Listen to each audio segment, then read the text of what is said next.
Victory over Og of Bashan. Next we turned and headed for the land of Bashan, where King Og and his entire army attacked us at Edrei.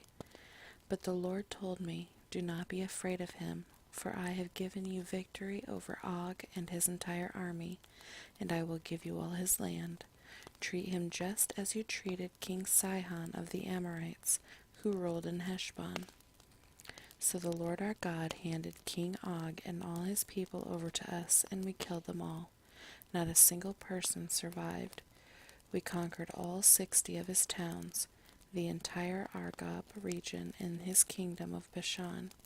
Not a single town escaped our conquest.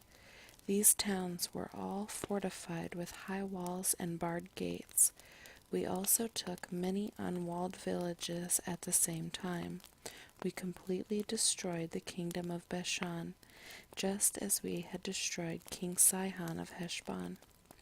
We destroyed all the people in every town. We conquered men, women, and children alike. But we kept all the livestock for ourselves and took plunder from all of the towns. So we took the land of the 2 Amorite kings east of the Jordan River, all the way from the Arnon Gorge to Mount Hermon. Mount Hermon is called Syrian by the Sidonians, and the Amorites call it Senir. We had now conquered all the cities on the plateau, and all Gilead and Bashan, as far as the towns of Seleka and Edrei, which were part of Og's kingdom in Bashan. King Og of Bashan was the last survivor of the giant Rephaites. His bed was made of iron, and was more than 13 feet long and 6 feet wide. It can still be seen in the Ammonite city of Rabbah. Land division east of the Jordan. When we took possession of this land, I gave to the tribes of Reuben and Gad the territory beyond Aroer along the Arnon Gorge, plus half of the hill country of Gilead, with its towns. Then I gave the rest of Gilead and all of Bashan, Og's former kingdom, to the half-tribe of Manasseh. This entire Argob region of Bashan used to be known as the land of the Rephaites.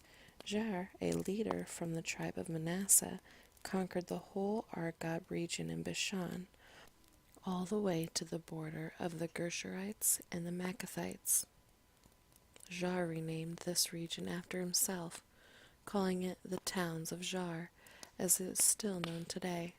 I gave Gilead to the clan of Machir, but I also gave part of Gilead to the tribes of Reuben and Gad.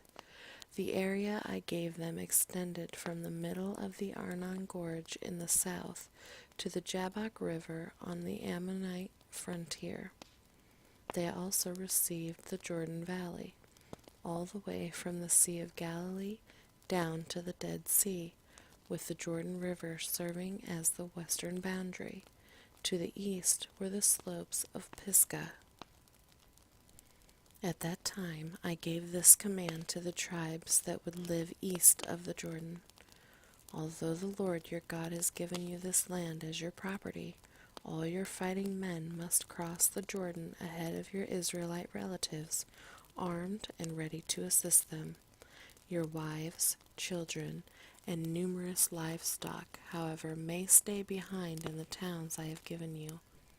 When the Lord has given security to the rest of the Israelites as he has to you, and when they occupy the land the Lord your God has given them across the Jordan River, then you may all return here to the land I have given you. Moses forbidden to enter the land. At that time I gave Joshua this charge: You have seen for yourself everything the Lord your God has done to these 2 kings. He will do the same to all the kingdoms on the west side of the Jordan.